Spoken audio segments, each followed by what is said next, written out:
இப்ப நான் உங்களுக்கு சொல்ல போற கதை என்ன கதைன்னு சொன்னா தலைமைத்துவம் தொடர்பான கதை. இந்த கதையை சரியா விளங்கலைன்னு சொன்னா தலைமைத்துவம் என்றா என்ன, மனப்பான்மை என்றா என்ன விஷயம். காட்டுல 6 ராஜா, காட்டுல 6 ராஜா. சிங்கம். காட்டுல ஏன் சிங்கம் ராஜா? காட்டுல ஏன் சிங்கம் ராஜா? காட்டுல இருக்கிற விலங்குகள்ல மிக பலமான விலங்கு சிங்கம். காட்டுல இருக்கிற விலங்குகள்ல மிக பலமான விலங்கு யாரு? சிங்கம். ஏனென்றால் சிங்கம் திண்டனம் எல்லாம் முடுங்கும்.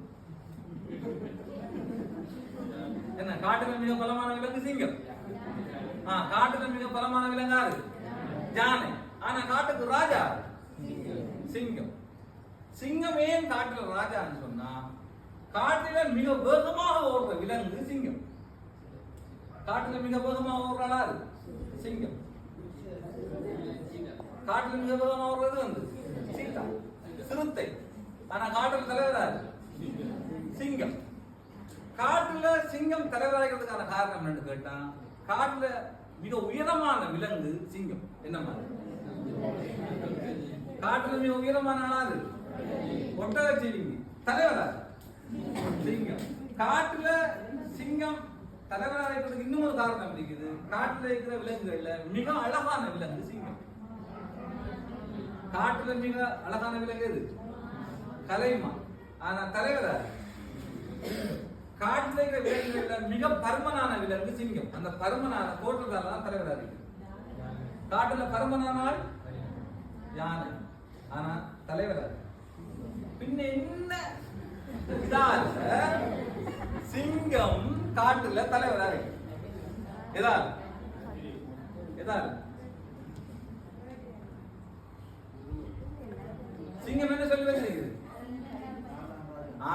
நான் சொன்ன தலைமைத்துவம் இருக்கணுமாக இருந்தால் இந்த தலைமைத்துவம் தொடர்பான மனப்பான்மை அது எங்கள்கிட்ட இருக்காது. எங்களோட மனப்பான்மை மட்டாக்கள் மனதுல இருக்கும். நீங்க வகுப்பறையில தலைவராக இருக்க வேண்டுமாக இருந்தால், தலைமைத்துவமான ஆசிரியராக இருக்க வேண்டுமாக இருந்தால், உங்களோட 40 மாணவர்கிட்டையும் உங்கள் பற்றிய மனப்பான்மை தலைவர் என்று என்ன செய்யணும் இருக்கும். அதை நீங்க ஏற்படுத்தும். சிங்கம் ஏற்படுத்தி வச்சிருக்கு.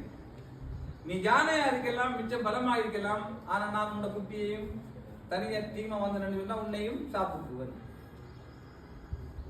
நீ வேகமா ஓடினாலும் உன்னை சாப்பிடுவேன். நீ அழகா இருந்தாலும் உன்னை சாப்பிடுவேன். நீ யாரா இருந்தாலும் நாங்க உன்னை என்ன செய்வோம்? சாப்பிடுவோம். சிங்கத்தை கண்டா எல்லாருக்கும் மனதுல ஒரு வகையான பயம். ஆசிரியரை கண்டா மாணவர்களுக்கு ஒப்ப மரியாதை இருக்குதோ, ஒப்ப ஆசிரியரை கண்டா மாணவர்களுக்கு வகுப்பறையில எனக்கு பிடிச்ச ஒரு சேர் வாரார் என்ற சிந்தனை இருக்குதோ, அன்றைக்கு உங்களோட வகுப்பறை தலைமைத்துவம் கட்டாயம். அந்த தலைமைத்துவத்தை ஏற்படுத்தின